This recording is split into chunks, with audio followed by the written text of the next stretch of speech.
Okay, let us proceed to current electricity 8.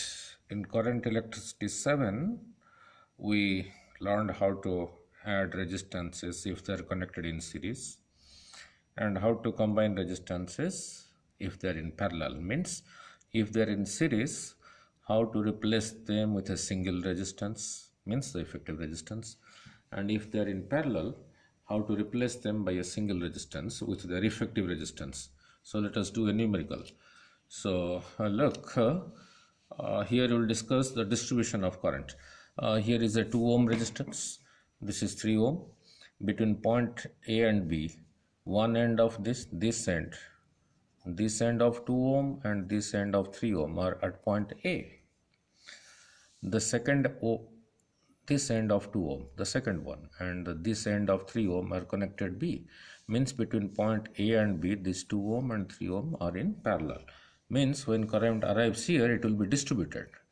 When current is distributed, you said between any 2 points, then you say those 2 resistances are in parallel.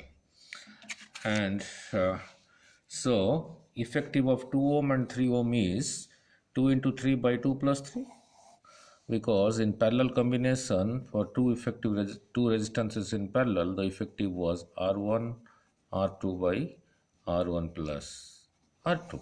I call it R1, I call this R2, so R1 R2 by R1 plus R2, that is 6 by 5, that is equal to 1.2 ohm.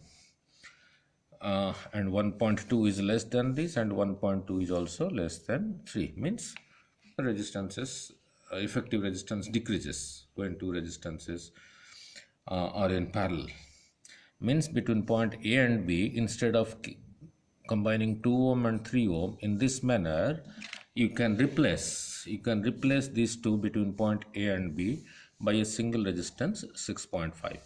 Means you can replace by 6.5 and forget about this. So this 6.5, this 6 by 5 and this 5 and this 7, now they are in a single path, so they are in series. So 5 ohm, 6 by 5 ohm and 7 ohm are in series.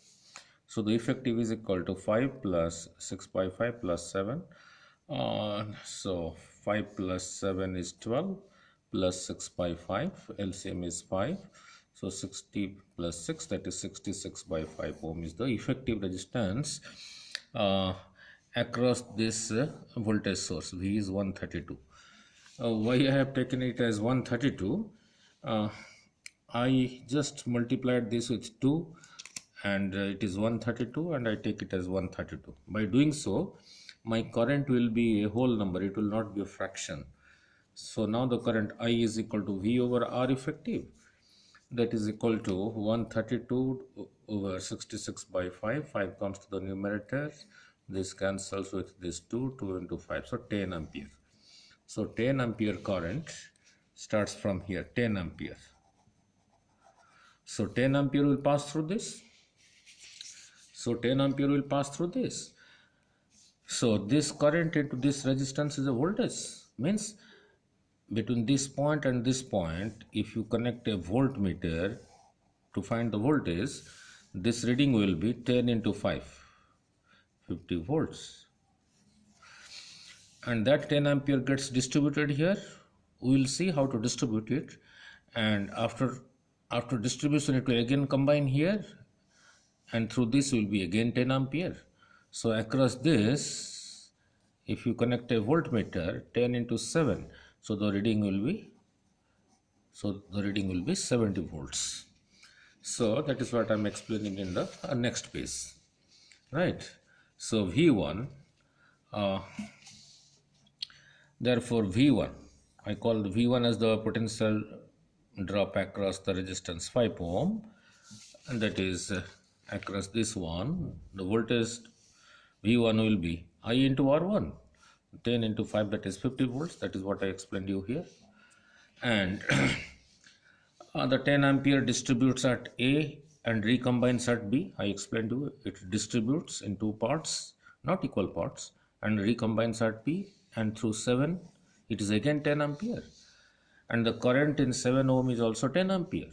So V2 across 7 ohm means across 7 ohm, if you connect a voltmeter, the current into this resistance will be 70 volt. So V2 across 7 ohm is V2 is equal to IR2, that is equal to 70 volts. So out of 130 volt, consumption here is 50 volt, here it is 70 volt. So the amount left for between A and B will be, so the amount left, so V left for 2 ohm and 3 ohm is 132 minus 50 plus 70, that is 132 minus 20, that is 12 volt. So between A and B, the potential difference is 12 volt, that is 12 volt across 2 ohm, also 12 volt across 3 ohm. This point and this point, between these 2 points 2 ohm is there and 3 ohm is there. So across 2 ohm and also across 3 ohm, the potential difference is a 12 volt. Let I1 is the current through 2 ohm resistance. Let through this is I1. Now I1 and current into this resistance will be voltage, that is 12 volt, will be 12 volt. So I1 into 2 is equal to 12, so I1 is equal to 6 ampere. Let I2 is the current in 3 ohm resistor. Let at this point I2 is the current through this resistor. So this current into this resistance means 3I2 will be also 12 volts. So 3I2 is 12 volts, so I2 is equal to 4 ampere. Now look, so to this side is 6 ampere, to this side is 4 ampere. 4 ampere.